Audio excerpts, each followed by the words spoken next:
HMPV രോഗ മുന്നറിയിപ്പുമായി കേന്ദ്ര ആരോഗ്യ മന്ത്രാലയം. ശ്വസന സംബന്ധ പ്രശ്നങ്ങളും പനി, ജലദോഷം എന്നിവ ബാധിക്കുന്നത് നിരീക്ഷിക്കുകയാണ്.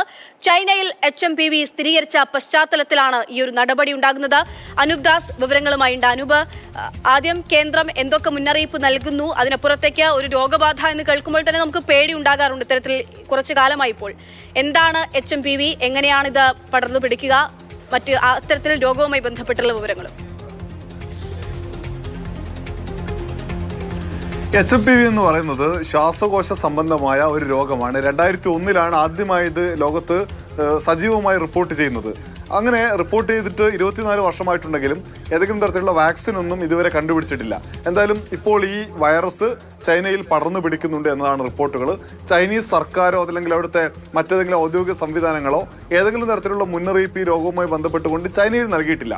ഇന്ത്യയിലേക്ക് വരുമ്പോൾ ഇന്ത്യയിൽ ഇന്ന് ആരോഗ്യ മന്ത്രാലയം പറയുന്ന കാര്യം ജാഗ്രതയോടെ ഇരിക്കണം, എന്നാൽ ഇപ്പോൾ ഈ ഘട്ടത്തിൽ ആശങ്കപ്പെടേണ്ട സാഹചര്യം ഇല്ല എന്ന് ആരോഗ്യ മന്ത്രാലയം പറയുന്നുണ്ട്. അപ്പോഴും ഈ രോഗവുമായി ബന്ധപ്പെട്ട് ഈ സമാനമായ രോഗലക്ഷണങ്ങളുള്ള ആളുകളെ നിരീക്ഷിക്കണം എന്ന് ആരോഗ്യ മന്ത്രാലയം നിർദ്ദേശം നൽകിയിട്ടുണ്ട്. അതായത് ശ്വാസം മുട്ടൽ, അതേപോലെ ചുമ, ജലദോഷം, ഒപ്പം ശ്വസന സംബന്ധമായ മറ്റ് പ്രയാസങ്ങൾ എന്നിവയാണ് ഈ രോഗവുമായി HMPV ബന്ധപ്പെട്ടുള്ള പ്രധാനപ്പെട്ട ലക്ഷണങ്ങൾ.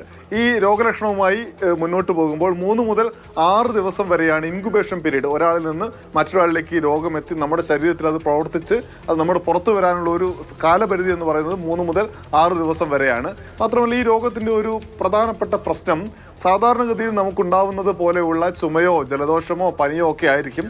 പക്ഷേ ചില ഘട്ടങ്ങളിൽ ഇത് ന്യൂമോണിയായി മാറാൻ സാധ്യതയുണ്ട്. അങ്ങനെ മരണം സംഭവിക്കാൻ ഇടയുണ്ട്. അതാണ് ഇതിൻ്റെ ഏറ്റവും പ്രധാനപ്പെട്ട ഒരു പ്രശ്നം.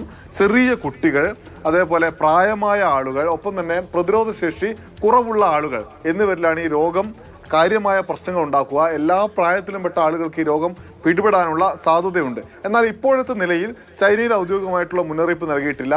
ലോകാരോഗ്യ സംഘടനയും ഏതെങ്കിലും തരത്തിലുള്ള മുന്നറിയിപ്പ് ഈ രോഗവുമായി ബന്ധപ്പെട്ട് നൽകിയിട്ടില്ല. ഇന്ത്യ എന്നാൽ ജാഗ്രതയോടെ ഇരിക്കണം എന്നാണ് പറയുന്നത്. ആശങ്കപ്പെടേണ്ട സാഹചര്യമില്ല. നമുക്ക് 5 വർഷം മുന്നേ ഉള്ള അനുഭവമുണ്ട്. അത് കോവിഡാണ്. കോവിഡുമായി ഏതാണ്ട് സാമ്യമുള്ള രോഗലക്ഷണങ്ങളാണ് ഈ രോഗത്തിനും വരുന്നത്. എന്തായാലും ഇപ്പോഴത്തെ നിലയിൽ ചൈനയിൽ ഇങ്ങനെ രോഗം പടർന്നു പിടിക്കുന്നുണ്ട്. അതുകൊണ്ട് ഇന്ത്യ ജാഗ്രതയിലേക്ക് പോകുന്നു. അല്ലാതെ ആശങ്കപ്പെടേണ്ട സാഹചര്യമില്ല എന്നാണ് റിപ്പോർട്ട് ചെയ്യാൻ കഴിയുക.